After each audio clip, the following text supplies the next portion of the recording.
I'm so happy you joined us today as we're going to do this every morning for the next 40 days, going through the book of Daniel. Now, make sure that you have a workbook. You can download it from our website, or maybe you got one from the church, and follow along this study guide, because this is what we're going to use every day, and that is how the scriptures are segmented into daily readings. Today, it's the first 5 verses of Daniel chapter 1. And so we're just learning how to be in the world, but not of the world. And that's an important statement. Let's not overlook that. Because we are in the world, the cosmos, the created universe that God created and put human beings in. And we have to eat. We have to sleep indoors. So you have a job. You have children.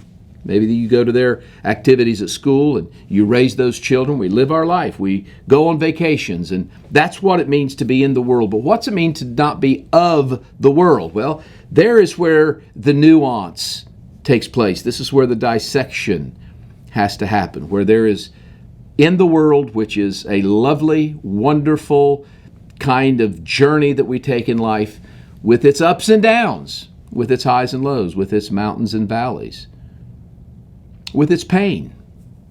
And I know that many people have suffered tremendous pain, but here is what the Bible does.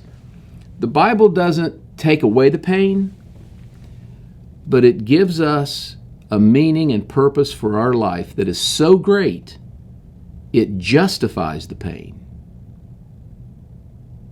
Well, what does that mean?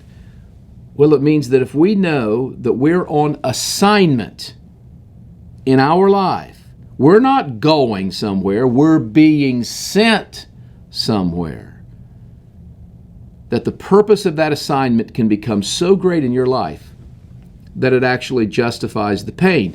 And what exactly does that mean? Well, it means that we see how that pain has a purpose.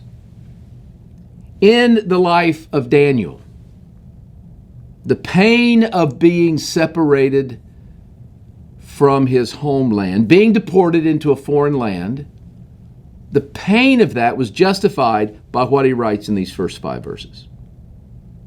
Because Daniel knew that he was sent on assignment from God into Babylon, into the king's courts.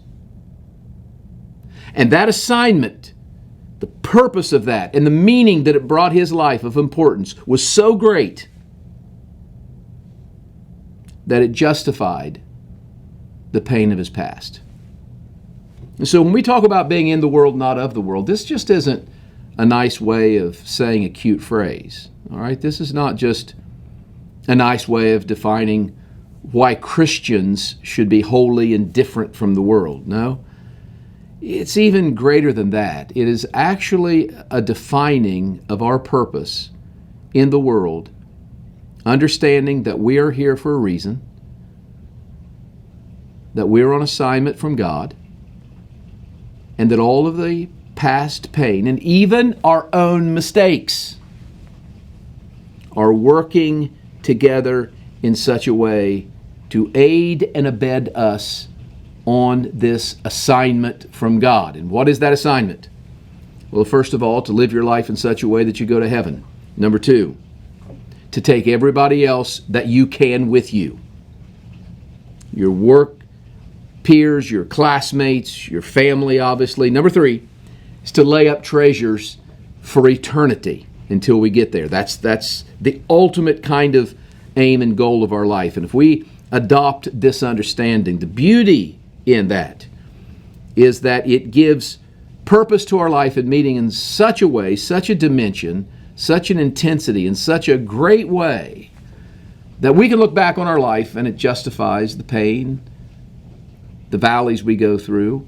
It makes sense of our life. It really makes sense of our life because we understand that sometimes God repositions us through something like Daniel went through, which was this exile. Now, in those first 5 verses, you start the story.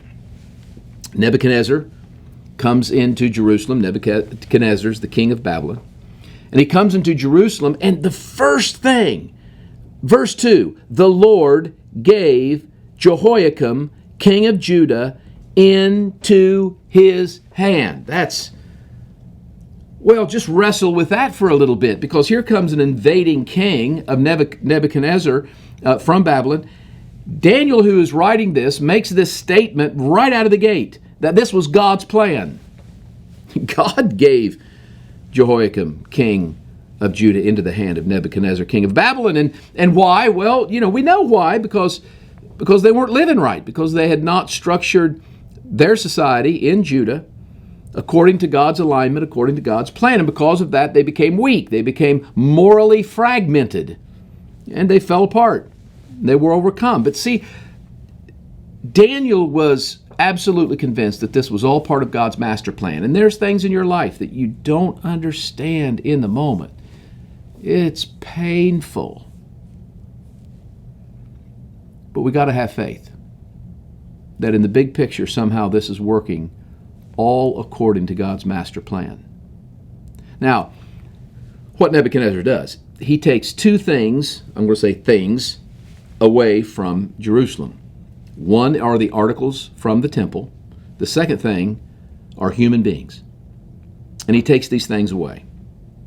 Now, I think that there's something of a parallel and a contrast that Daniel is trying to bring out in his literary style, because these two things are the things that were deported from Jerusalem. Now, the articles of religion go into the temple of Baal, and they're forgotten, and that's it, and they're gone. Now, why was that important? Because of the attachment that the Jewish people put upon those articles. I mean, think about, let's say, the Ark of the Covenant, right? I mean, the Ark of the Covenant, that's where God lives.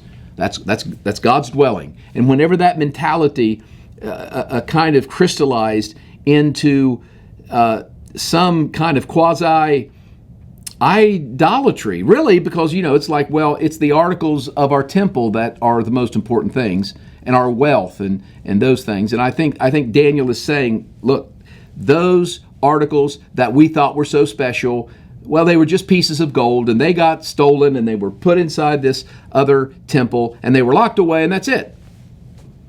They didn't change anybody. But the people, well, these are the ones that God used to change people, to change a society, to change a culture, to be in the world but not of the world, to thrive in this foreign environment. I think that that's part of the contrast. So who are the people that Nebuchadnezzar brought? Well, he brought the brightest and the best. And those are the things in verse 4 that I ask you to enumerate in your notes, and kind of like, well, how can we be the type of people that we go into the world, wherever we're at, bringing wisdom and knowledge and quick understanding, ability to serve, and those types of qualities that give us some amount of influence, because the book of Daniel is about influence on the king. And so we have who ultimately became, we'll see tomorrow, Shadrach, Meshach, and Abednego, and Daniel, these four in particular that Daniel mentions, but there were others that were brought into this foreign environment, and they were educated in two things, and it says in verse 4, language and literature. So they read their books. Interesting literature. Well, that's interesting. They spoke their language. Okay. It doesn't seem here in this passage that there is necessarily anything evil or wrong with reading the literature and speaking the language. In fact, it was in speaking the language that you can learn to have an impact or to have influence on the people in Babylon. I think that's the whole purpose of the book. This is so relevant for this time.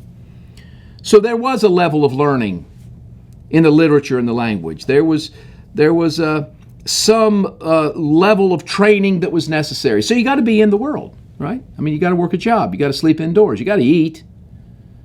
You take your kids to school, right? You're raising your children, maybe your grandchildren. And so, yeah, we're in the world. But we're going to learn how to be not of the world.